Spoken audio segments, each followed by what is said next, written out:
a Shuby. He looked like he didn't know what he was doing. I'm not gonna lie, man. It's like, okay, like that's not an ick for me.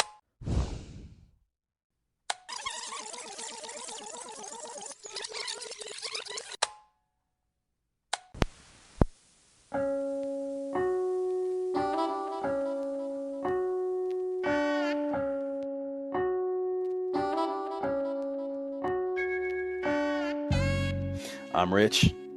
And I'm Josh. Make sure your Walkman is at full battery because we're diving into our dad tapes.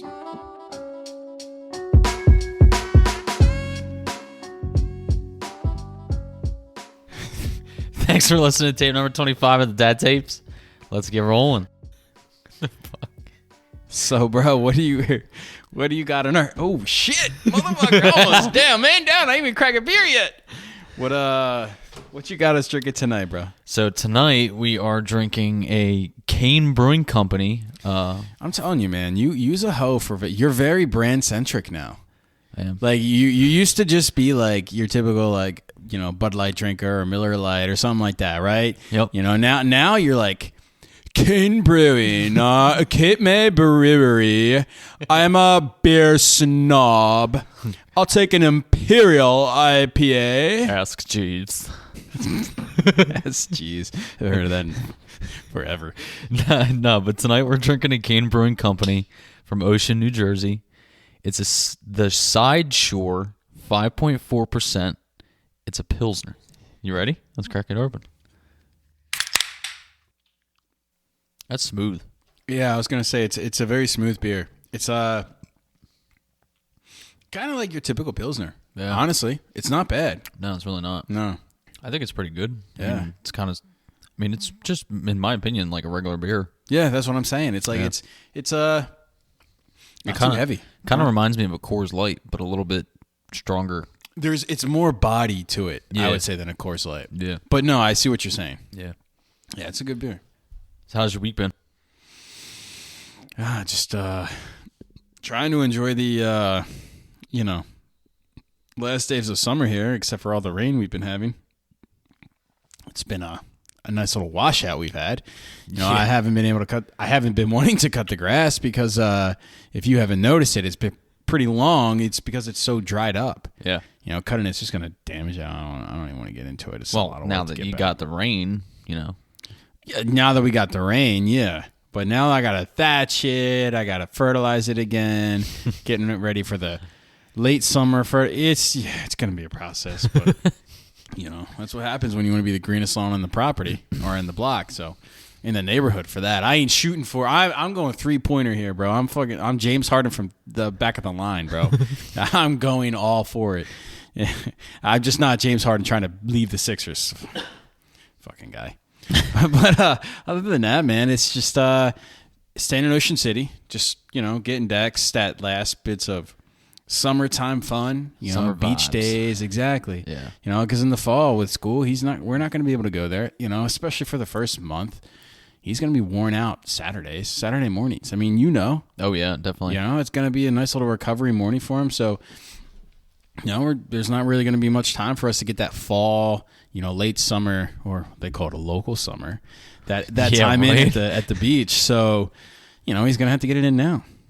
We're enjoying it, so Good. It's not too bad. Good, man. That's the best part about it. Yeah. And then, you know, got my draft for my league coming up this weekend.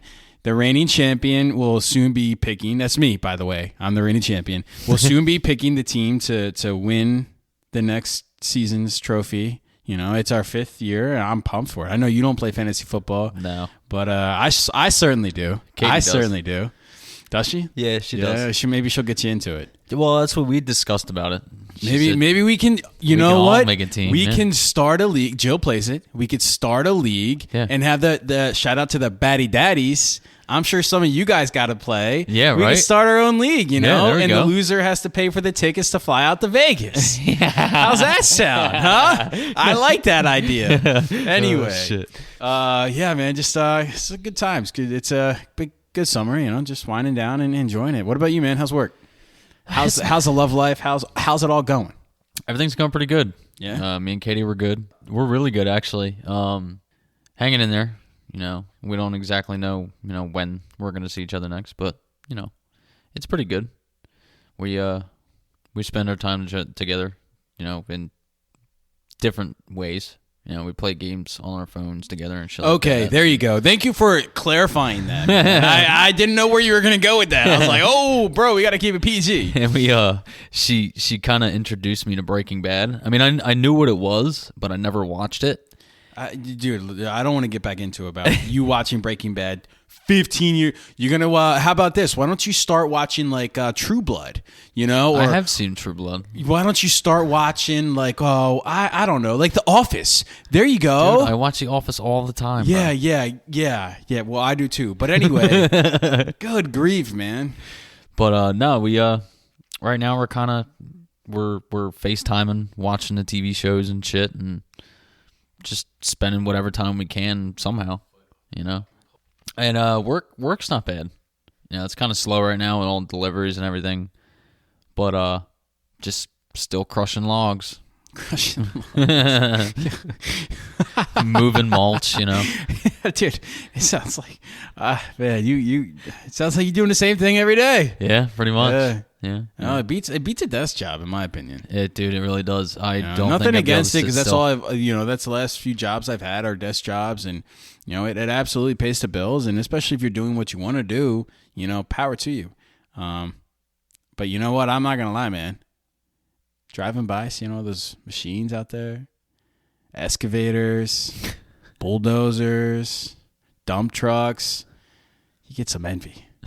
You get some envy, man. It's like just a day. That's why that place there's a place out in Vegas that you could go and drive the equipment. There's even one around here. Yeah, it's called Diggerland. Yeah. Dude, it's like, why didn't I ever think of that? Yeah, right? I had 2 acres of land. Why couldn't I just think about, hey, you know what? Actually, we could destroy these trees. Let's just sell some rides for the machinery and people can knock it down. Yep. I get a free job. I get paid for people to clear my land. Yep. Why could I?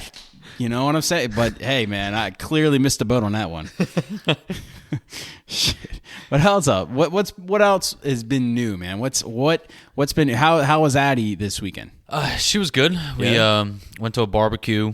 Had a big, one of those big 30-foot water slides. Yeah, and good old dad had to show the kids how it's done. Good old dad had to show the kids how it's done. Yeah. How many drinks did you have in you on that one? Not many. Honestly. Okay. Okay.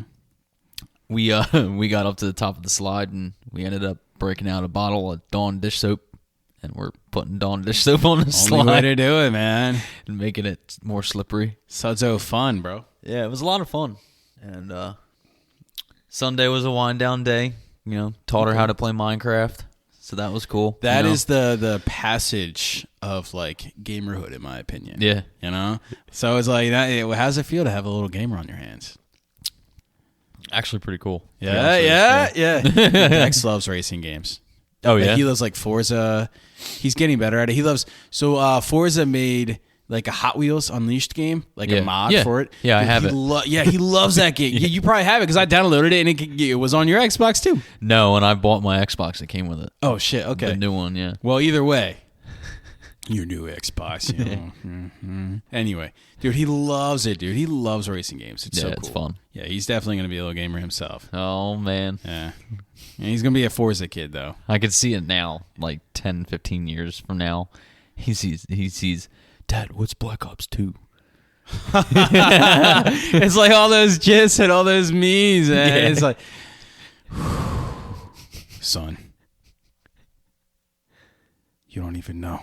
Yeah, right. The shit I've seen. You're all that remains. Finish the mission. Oh shit, man. Oh shit. Ain't that the fucking truth?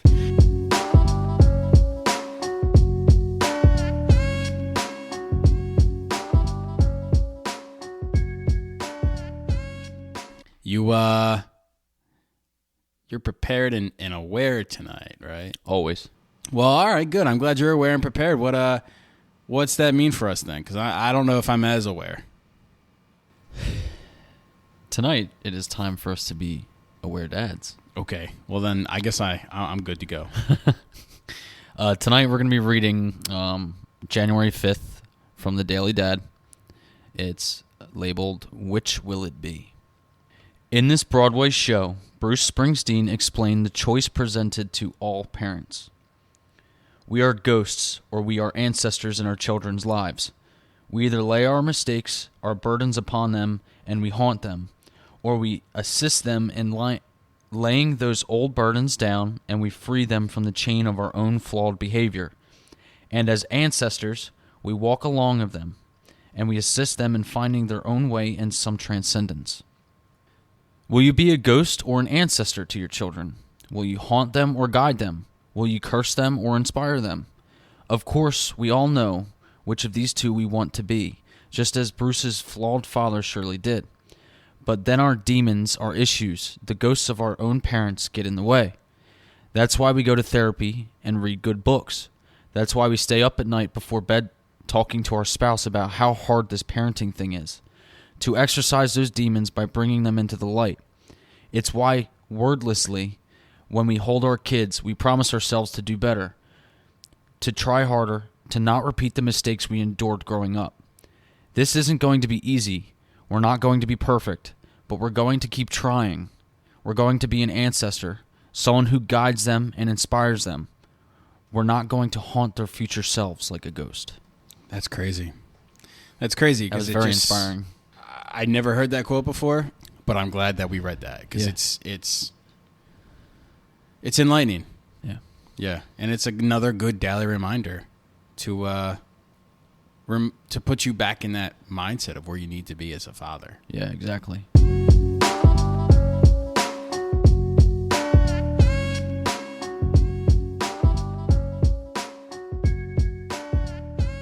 So tonight, the attack on your manhood and the disempowerment of men and masculinity by terms like toxic masculinity and the one-sided icks in modern, younger society. Join us as we discuss this topic and share some insight, statistics, and research on the subject. I watched on TikTok today, this guy was running into a wave, and he went to shoulder the wave, and that was an ick. And it's like, this guy was just jumping in the water, man. Yeah, you know what? He looked like a shoobie. He looked like he didn't know what he was doing. I'm not going to lie, man. It's like, okay, like that's not an ick for me. It's just like, okay, bro, just, you know, it's just like anything can be an ick nowadays. So it kind of brings us to our data dump. An argument can be made that the discussion of such things as toxic masculinity have given way to men realizing the harm in not discussing their feelings. However, there can be a clear deviation from trying to bring enlightenment to men to trying to switch to the subjective playing field and potentially cross the boundaries of targeting. There was a research project completed and published in 2019 that concluded, it is possible to see the masculinities in the practices of women, and it is possible to recognize that many of the so-called toxic practices of the extreme fringes are present in society more widely. Just as extremists are in reality not separate from society, toxic masculinity is not separate from patriarchy or social gender norms, which kind of means anybody can portray it's not it's not so a masculine behavior as much as it is just a behavior. It's not specifically put towards just men. Exactly. You can have masculine behavior in whatever gender you are. Exactly. Yeah. You know? And so for a second there, let's flip the script for a moment. There was another study published in 2019 that focused on toxic masculinity in a large sample size of men. That study found that social media use and toxic masculinity were associated with depression. The findings could give some insight. So, I mean, basically, there was a study that indicates people who kind of, at least on social media and online, emulate that and practice that toxic behavior, they're kind of depressed. Oh, yeah. And they're, you know, it's clearly that there was at least some study that kind of gives some insight to that. And the findings could give insight on the mental state of those men who do partake in toxic masculinity, but not either be realized of their mental health or not having the desire to change their mental health. And that's an issue in itself. But being left untreated, you got to fix it. Yeah. You know? Instead, the shift could focus on helping rather than blaming. There is a clear and obvious need for men to take care of themselves, and with the polarizing term toxic masculinity being used to describe even masculine norms, it's a growing need for men to understand themselves and their own feelings before they victimize themselves and allow others to victimize themselves. Originally, the term was created in the 80s, most commonly used in the 80s by a psychologist by the name of Shepard Bliss. It was in the mythopoetic men's movement, and he actually coined the term, and its intentions for the term came from describing his own father, who was a militarized, authoritarian, masculine father. Yeah. And those traits that he embodied is where he pulled that toxic masculinity term from. And that was the intention to it. Yeah. And I think we can sit here and say that toxic masculinity has changed and transformed 1,000 different ways. Tremendously. Yeah. From what the actual original term was intended for. Yeah. And that was our data dump.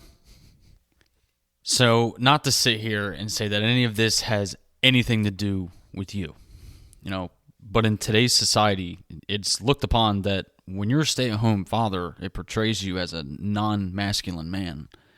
How does that make you feel knowing that you are a stay-at-home dad and people are saying things like that? I won't lie. It definitely, you feel kind of emasculated at some point, especially in the beginning. It can be a little tough, but it's an absolute adjustment, and you just have to find that comfort in yourself and find that acceptance in yourself to be able to move past that. Because and you hear it all the time. Yeah. It's you may not even hear it directly, but you hear about it socially. Those questions and things arise. So it's definitely a deflating thing. And it even to this day, it's kind of still sometimes hard to digest. Yeah. Not nearly as hard as it was in the beginning. And again, our situation was totally different then at that point in time than it is now. Yeah. But it was still there. It's not, I don't think it's right to judge anybody for their choices. And, people, we're in a very judgmental society. You're judged on what you wear. You're judged on where you travel. You're judged on how much you're judged on everything. Yeah. What you drive. You're down to the freaking pair of glasses that you wear. Like the glasses I have on were like $30. They've lasted me years and I love them. But at the end of the day, that's what people judge other people on. And it is absolutely I don't want to say an attack, but it certainly feels as if it's like trying to make me feel a certain way that I'm doing a certain thing. And that's not cool. It's not cool in any way, shape, or form, and absolutely unacceptable, because that same questioning, that same doubt's never been put onto women. And that's the whole social construct. It's just the social norms, and gotta break it. Gotta break it. Speaking, of social norm, I was scrolling through TikTok earlier today. Okay. And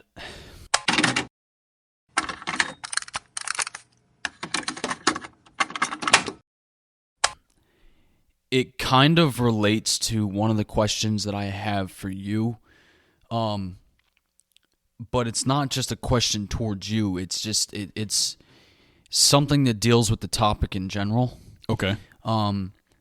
As a toxic masculinity, inherited person, or that's how their traits are, you are portrayed to hide your feelings. You are taught and told that your feelings don't matter. Not your, I don't want to say your opinions, but you're taught to hide in silence. Yeah. And deal with that in silence. Yeah. And yeah, suck it up, buttercup. Yeah, basically. Yeah. And the sad thing to say is that comes down to a lot of suicides in America. Yeah. A lot of fathers end up taking the easy way out instead of talking to people about what's going on. And the TikTok that I had found is kind of relevant to that. Okay. I'm going to play it. I don't know if it's going to pick it up, but... Put it up to the speaker. How can I love someone when I don't love myself? Not everyone can smile more, okay? Like, some people are dealing with shit, okay? And I come on here, and I'm, like, trying to, like, be entertaining for you, but I'm miserable inside, and, like, I don't know, I don't feel like I'm respected at all. I want to cry all the time. My eyes just won't let me. Men just kill themselves and no one cares. You matter, right? There's always gonna be somebody that cares about you. And you're a good person, no matter what people say, you matter. There's a stigma in this world that men can't talk. Listen, if you're a man and you've got weight on your shoulders and you think the only way you can solve this by killing yourself, please speak to someone. Speak to anyone. People would rather, I know I'd rather me make cry on my shoulder and go to his funeral next week. So please, let's get rid of this stigma and men start talking. How can I love someone when I don't? Yeah, that's It's fucking deep, man. that is, man. And that, you know who that guy was, right? Yeah, he was a boxer. Patty, MMA fighter. He lost his best friend the day before to suicide. Yeah. It's a sad situation.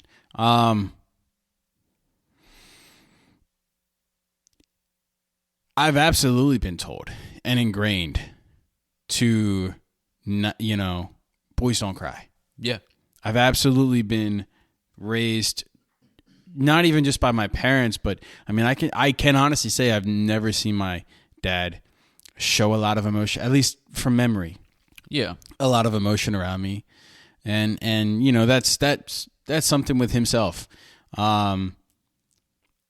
I even being raised and just hearing it in the just around and people and just the societal norms, boys don't cry, and you grow up thinking that it's not okay to feel. Yeah. You grow up thinking that at the end of the day, like whatever I feel, I shouldn't be feeling.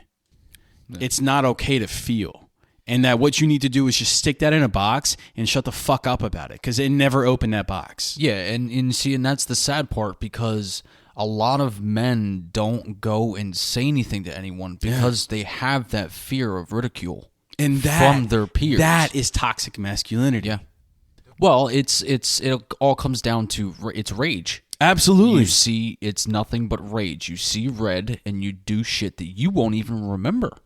And then majority of the time, that's toxic masculinity. Yeah. I mean, it's just a vicious cycle. It's a dog chasing its own tail. Yep. And what's your definition of toxic masculinity? To be completely honest with you, when we first came up with the topic for this show, I didn't exactly know what the full-on definition was of what toxic masculinity is until I read into it.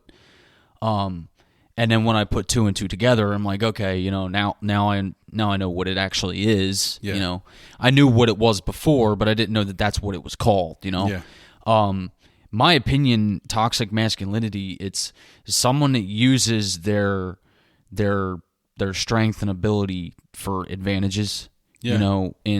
Against I'm going to say women or other men or whatever. It doesn't matter. Situation. Just a situation in general.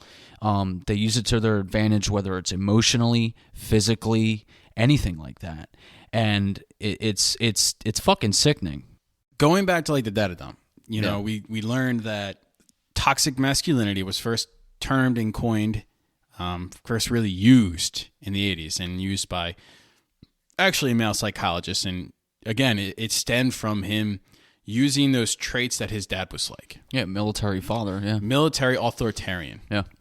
And we did an episode of authoritarian parenting. We did an episode about parenting styles, and we learned then, authoritarian isn't the best way to really go. And I mean, if it works for you, it works for you. But there, just to kind of be vulnerable here for a moment, I don't know. I can't say that my dad ever said "I love you" a lot to me. Yeah. And it sucks. It sucks. I mean, we all want to hear that from our dads. That's just what it was, and that's how that generation was raised. And it sucks, because I think there's some type of maybe conspiracy here, but a systemic instillment of toxic masculinity to divide families, to divide you from your own emotions. And because if you can't evolve emotionally, then you're going to be stuck. And if you continue that cycle, it's going to be passed down, and every individual thereafter is going to be stuck until somebody breaks through. And I'm hoping that we're breaking through.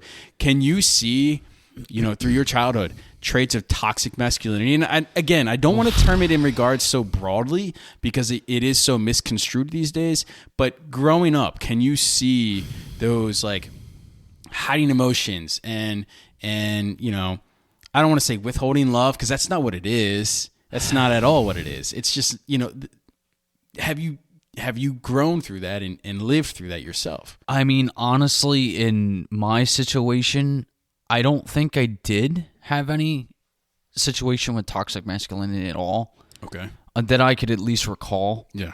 My my parents love this a lot. My father always told us, he loves us, especially after the divorce happened. Yeah. It seems like that, it kind of brought us closer to him, or Yeah. he came closer to us in a sense. Do you remember, sorry to interrupt, but do you remember much more of it before the divorce? Honestly, no. I was very young. Okay. I really don't. So a lot of what you're kind of basing it off of is just kind of after the divorce. And Pretty much. maybe, I know we've talked about it before, but maybe one of the silver linings through everything that you had gone through and what he had gone through with his marriage and his love life kind of allowed him to be more empathetic. Oh yeah. And a lot more affectionate. Yeah, and that's the way. That's how I am. You know what I mean? I'm a very big empath, big time. Yeah. And I mean, I didn't learn it just from my mom. I learned it from my father as well. Because there was always love that was shown. Yeah. And honestly, I don't think I would be where I am now if I didn't have that, or if I didn't know what was toxic and what wasn't at the time, because if I didn't have that, I probably would have never realized that I was going through it with my marriage. Yeah. Yeah. So I don't know where I would be now if I didn't have anything like that. So, but I mean, I'm glad that, every scenario that I went through was a major life lesson, Do you, have you ever caught yourself, trying to, well, shit, you know what? You do. And I'm going to call you out on this. You do portray some toxic masculinity. Okay. And I know you've recently got help for it. Yeah. But in the capacity of everything you've gone through with your ex-wife. Yeah. And having to only get your daughter when you do in that window of time, man, you dive yourself into work, and that's toxic.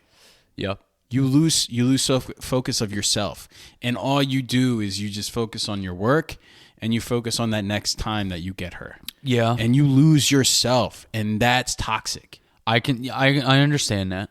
And I'm glad that you've recognized that and you've sought the help that you need to, because that's fucking important, dude. Oh yeah, definitely. I mean, I've been on this medication for I think it's I want to say a few weeks now, but I know that they say you really don't see like a change or a difference for quite some time after your body gets used to it and everything. But I can honestly say that I have already started to notice a major difference in my moods. Good. And everything. And it's great. Yeah. I feel so much more mellowed out. I'm not as anxious. I've literally sit here, because exactly like you were saying, how I would dive myself into work to forget about all my situations and everything. The only reason I did that, for one, was because, yes, I had my anxiety and depression, for one.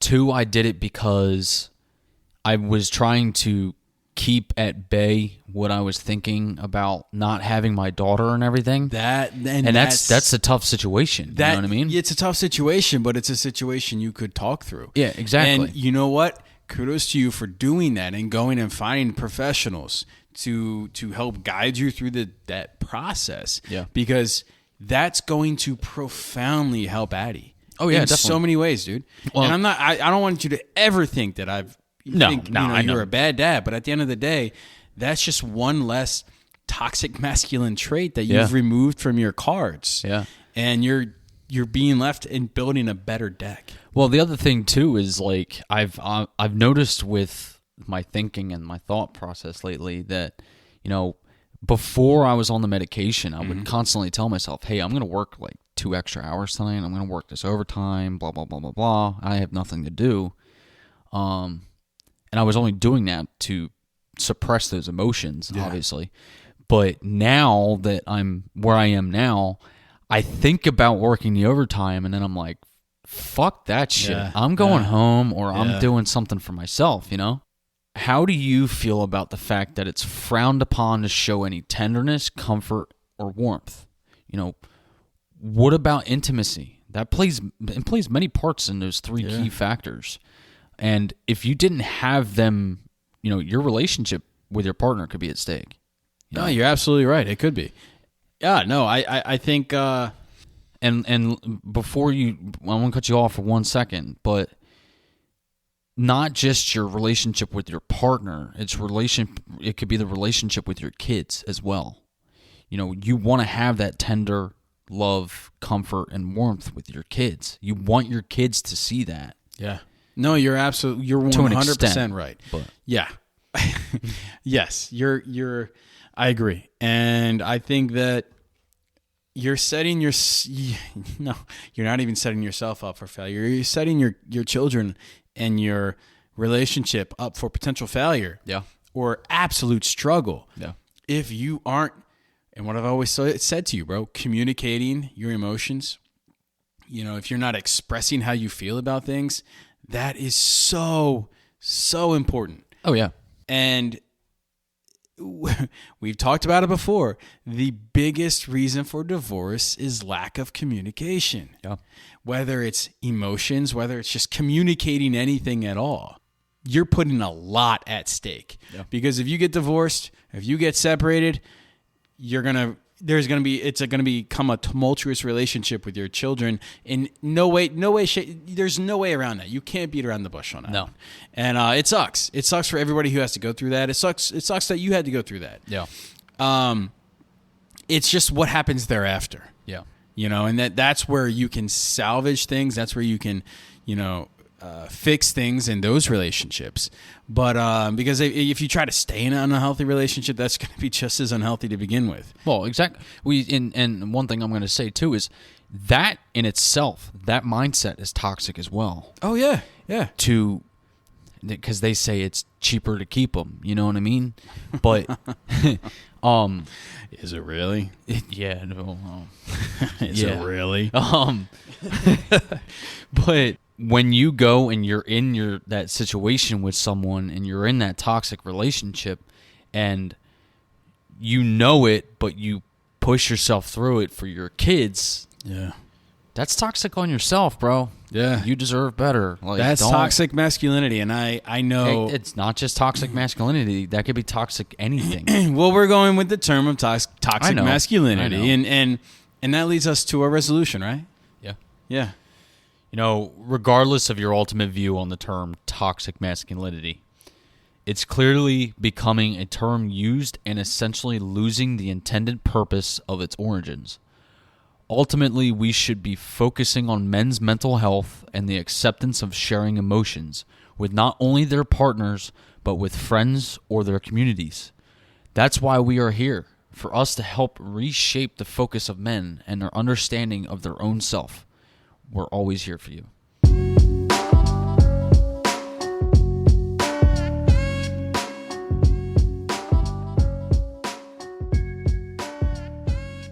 What you got for us tonight, bro?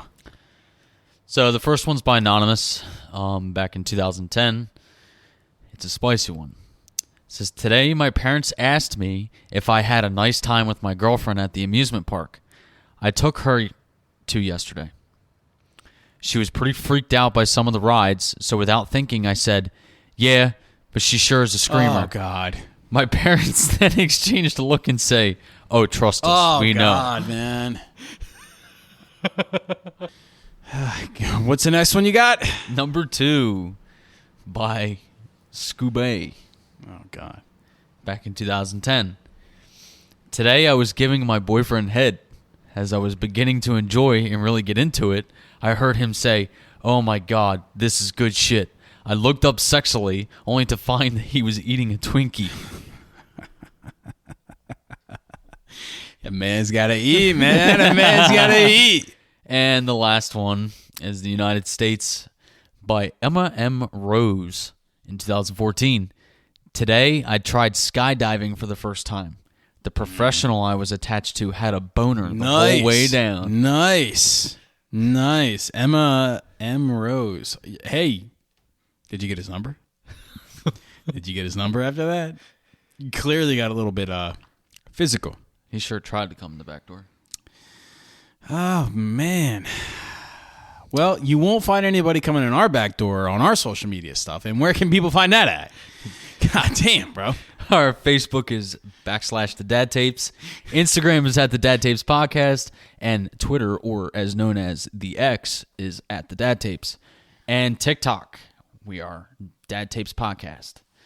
Be sure to like, subscribe, and leave a review of the show. Wherever you listen to podcasts, it really helps the show. Don't forget to rewind the tape before boxing it back up. We've told you, this is tape 25.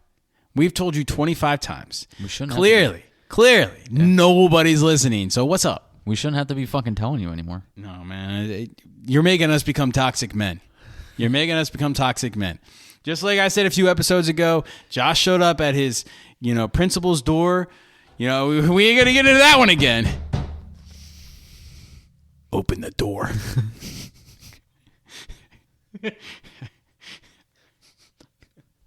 No, man. I'm checking out, bro. Peace. Later.